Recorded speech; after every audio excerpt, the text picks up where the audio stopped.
Welcome back to The Takeout. This is a tough topic. A summer storm of hunger has gripped Gaza in what humanitarian groups call, quote, mass starvation.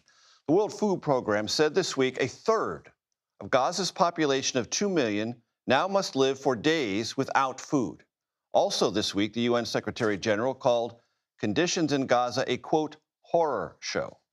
CBS News foreign correspondent Chris Livesay has the latest on this crisis and ongoing ceasefire talks between Israel and Hamas.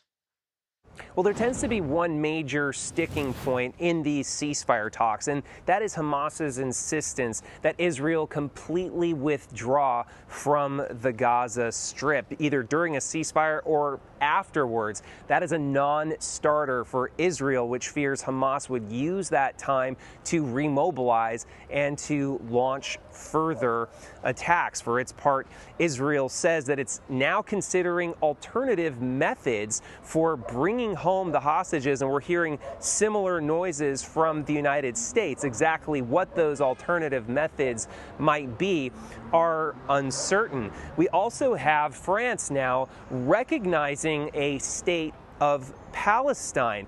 The response from Israel and from the United States has been one in unison and negative. The United States effectively writing it off, President Donald Trump saying that it's meaningless. Prime Minister Benjamin Netanyahu saying that decision effectively incentivizes Hamas to carry out further terror attacks like the one it did on October 7th, saying, let's be clear, the Palestinians don't want a two-state solution or a state alongside Israel. They want a state instead of Israel. The United States and Israel, effectively the only two countries in the world to come down against what is, after all, a symbolic gesture, but it's an important one. France being a major European country and also the country with the biggest Jewish population in all of Europe.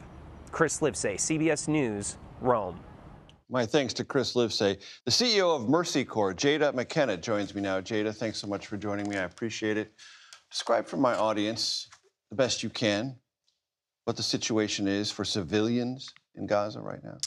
Yeah, so for civilians in Gaza, they are on the brink of a mass starvation event. Since March, Israel has had a near total blockade on all commercial and humanitarian goods.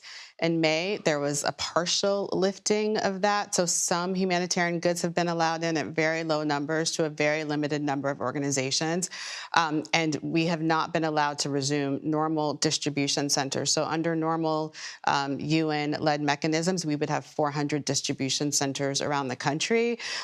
So what you've basically created is a situation where for months there was nothing coming in, no food. Then in May, it was opened up a tiny bit of supplies, and then you're forcing very hungry people to go from having options of 400 sites to 4 sites, making them go to sites that have armed military, crossing military lines to get there, sites that are inaccessible to anyone who's vulnerable. So if you're elderly, if you're a pregnant woman, if you have young children, you can't get there. You don't have the strength to walk miles or the ability, and making them stand in lines. The situations are ripe for panic, for a little bit of distribution, but the reality is there just is not enough food to go around to feed people.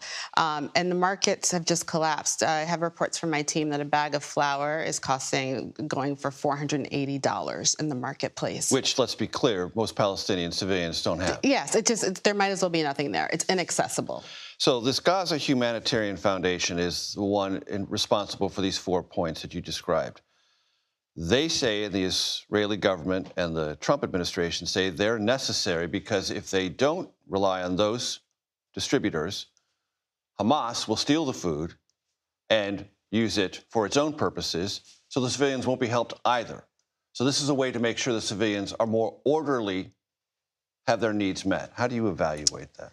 And what's been the experience on the ground? Yes, so we other NGOs, UN organizations have a long history of distributing aid in like the worst situations. We have never experienced any significant diversion by Hamas. There was a reports came out today of a U.S. government report that said there had been no evidence of aid diversion to Hamas going from 2023 till now. But more importantly, even if this were true, which we've seen no evidence that it's true, the best way to make food not a valuable commodity for Hamas, the best way to prevent them from getting it is to flood the zone with food. You've made it precious and valuable because you've not allowed it to come in.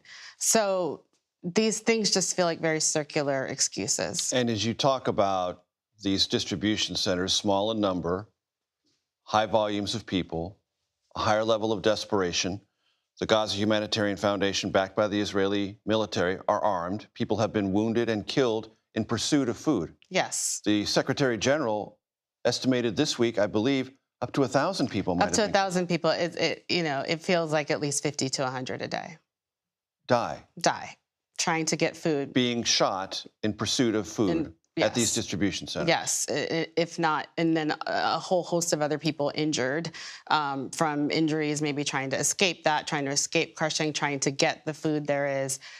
It's also just been very irregular in terms of hours and access. You have people. The Jordanians said today they're considering airdrops of food. The United Arab Emirates said there's a 7,000-ton ship en route. Do those things give you any hope that this will be remedied?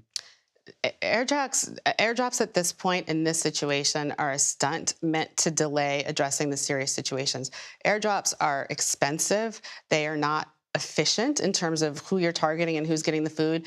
And they are dangerous. They hurt people. Airdrops are a last resort in situations where you can't get to an area because of an earthquake or some other natural physical barrier. Not the case. Not the case here. The reality is all you have to do here is open the borders, let in the food, and provide safe passages for the UN and other humanitarian organizations to do our work. This is what we do. We did it very successfully during the last ceasefire. Airdrops are completely unnecessary. And if there's a concern about Hamas getting the food or going to the most vulnerable people, none of that. There's no guarantee against any of that with an airdrop. So this really, it's a stunt. I can't describe it any other way. The CEO of Mercy Corps, Tjada McKenna, thank you very much for coming in. Thank you for talking about this.